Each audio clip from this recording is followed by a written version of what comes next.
Welcome to the ForceTex Metric Minute brought to you by Vault Performance. I'm Kareem Derkawi, and in this upcoming series, we will closely examine the counter movement jump and several of its key metrics. This information is intended to help practitioners better understand and leverage force plate test results. By the end of the series, we will have analyzed various movement strategies and explored training ideas, but we need to start with understanding a few key concepts. The first of which is eccentric peak velocity. Simply put, it's the maximum speed a person reaches while dropping down before a vertical jump. This power equation nicely summarizes the relationship between power, force, and velocity. Now, from baseline, increasing velocity will naturally increase power. However, increasing downward velocity requires greater deceleration forces being put into the ground, thus increasing force as well. Therefore, increasing eccentric peak velocity will increase ground reaction forces, maximize elastic energy storage, and result in improved power and jump performance. We can use eccentric peak velocity to assess movement strategy and athlete readiness. Baseline testing easily determines an athlete's eccentric strategy and where improvements can be made. However, periodic testing may reveal changes in strategy when an individual moves significantly slower than previous tests. Common reasons for this include soreness, injury, or general dampening of the neuromuscular system due to fatigue or other factors. The simple take-home message is that eccentric peak velocity is a key metric that sets the tone early for the entire jump and is used to evaluate or monitor athletes. For more information, have a look at vault.com, send us an email, or reach out to us on any social media platform. Thank you. The world of strength and conditioning is filled with some awesome practitioners who are always trying to evolve and continue to grow professionally throughout their career. The problem with many of us, though, is finding a new outlet, a new way, and a new perspective on the questions that we may have, whether it be programming, whether it be situational with dealing with coaches, or whether it be career advice. Because all too often what happens is we get stuck in with the same group of friends and the same group of colleagues that we reach out to for advice repeatedly over and over again. But what we should really be looking for is different perspectives, different people who have been through different situations who can help us make better decisions both for ourselves and our athletes. And one awesome place to start with that is the forums in the Strength Coach Network. In the forums in the Strength Coach Network, you'll be able to reach out and get feedback, input, and advice from coaches from all over the world, from everything from career advice to training modalities to programming. There's people there just for the same reason as you are, to try to get better, to learn, to share information, and to grow the field of strength and conditioning. So hop on over to strengthcoachnetwork.com/CVASPS. That's strengthcoachnetwork.com/CVASPS to dive into all that great content today and get your 48-hour trial for only $1. I look forward to seeing you in the Strength Coach Network. Hey, what's happening, everybody? Jay DeMayo coming at you with this week's edition of My Thoughts Monday. So we just completed our second week of the Return to Sport program that we've put together. So this is going to probably come out the Monday of the start of our third week. And there were some things this week that happened that they were really neat. And it made me take a kind of deep breath and step back and think about some things. And I think that it's something that we did, but I don't know if we did it on purpose. And I think that it's important for us when we're looking not just at these return to sport or, post-injury return to play or whatever it may be program. I think that these are things that we need to be able to do more of. And that is, kind of have like a checkpoint. Having situations where we are moving and we are adding or changing or evaluating whatever we're doing and using that as something that's going to drive the decisions that we are looking to move forward. Kind of like an old, choose your own adventure book, if you may, or when you could get to a save point in an old video game, what are you going to do after that? So what happened, so you understand where this came up, was in week one, we added a little bit of volume through the week, right? We added a little bit of stuff. We came back on Monday. We added a little bit more. We started to look at,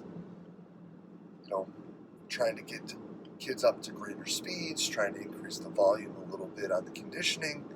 And, we also added the skill work with the coaches. And, as expected, the kids were uber excited, the coaches were uber excited, and they really got after it. And that's great.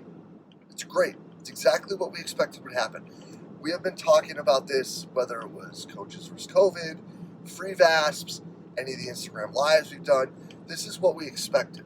So it's not something that we should be upset about. It's something that we knew was going to happen. So that's all right. We were ready. But what we didn't know is how they were going to come back the next day. And they were pretty dinged up. They were pretty sore. They were pretty tired. It was a little bit more taxing than they expected. Now, this isn't the coach's fault. This isn't the player's fault. It's what we expected. So what we did is the 4 or 5 of us sat there and we watched them run. We watched them do things. We talked to them. And hey, we just didn't add the second thing we were supposed to add during the week. So like I said, this was kind of a accidental checkpoint. But when we sit here and we have these programs and we have these things that we put together, I think that all too often what we like to do is be like, yo, man, it's on the sheet. That's what we got to do, right? Like, we did 2 weeks of X, so now we have to change it to Y. And I think that is where, in these situations, we maybe aren't quite seeing the forest for the trees, because if we're just in such a rush to get from point A to point Z, and we don't look at each of the letters in between it, are we moving the athlete at the proper pace, and are we progressing them in the best manner to ensure their success? Or at the least, are we at least looking at it as a team globally through all of them, and are they able to progress at that point? Because you can't go from A to Z without B, C, D, LMNOP, all of it, right? But we're in such a hurry at times to get to the fancy stuff that maybe if we were able to set ourselves some checkpoints and say, we'll add a little here and see how it goes. We'll add a little there and see how it goes. And then see if you actually need to add more. Now, it would have been a lot neater, and it would have probably given us a lot more information and been a little bit more helpful if we did do some more objective testing. But I think that the subjective stuff in this situation definitely serves its purpose. How do they look? Are they not getting out like they were? Were they not as chatty in warm-up? Are they moving like they're sore? Are they taking extra time to stretch? Like, you can see that there are things that are kind of nagging them a bit. If these are the cases, right, why are we looking to add more things? Now, I'm not sitting here and saying we should be, avoiding all soreness. Soreness is bad. Fatigue is bad. And all these things are bad. No. What they are they are giving us information about where we're at. When they added something totally new, right? When they added skill work, wouldn't you expect them to be a little bit sore, a little bit tired, a little bit more fatigued than when they were doing nothing on top of it, right? When they were not doing that second activity, wouldn't you expect this to occur? So we ended up seeing what we thought we would see, but seeing what we thought we would see ended up changing the direction that we thought we could go. And again, I'm really lucky to have an awesome group that I get to work with. I think our performance staff is really, really awesome. And I think that having the flexibility and the understanding that the goal is to keep the goal, right? As Dan John has said, and I've quoted probably 1 trillion times. If our goal is to best prepare them to be ready for team practice come the start of school, then making sure that we go from one-on-one instruction to small group instruction, and we continue to progress so that we can get there, is probably more important to us than adding some short weightlifting exercises that may or may not actually help prepare them for what the final thing is, and that is to get this team on the court, ready to practice together, ready to do their work, and to continue to progress sport practice, because we can do the strength stuff later.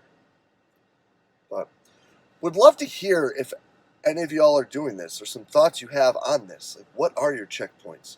Where are you seeing them? How are you finding them? Because I think that really this is one thing that's going to change a lot about how I do things. And it was completely and totally on accident. We want the body to be able to withstand more stress. We want the body to be resilient under more stressful conditions. Repeated bouts, bigger outputs, all of those things. But we need to remember that soreness and fatigue are ways the body lets us know that it hasn't adapted yet, so it's not quite ready to handle all the stress you put upon it. So maybe sometimes pump the brakes and come back and live to fight another day.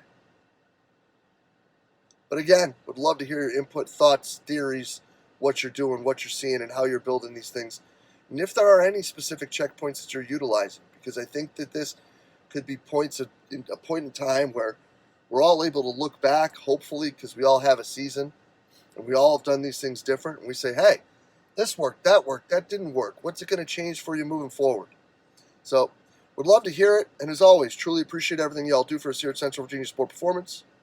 We'll be back next week with another My Thoughts Monday. I'll see you then.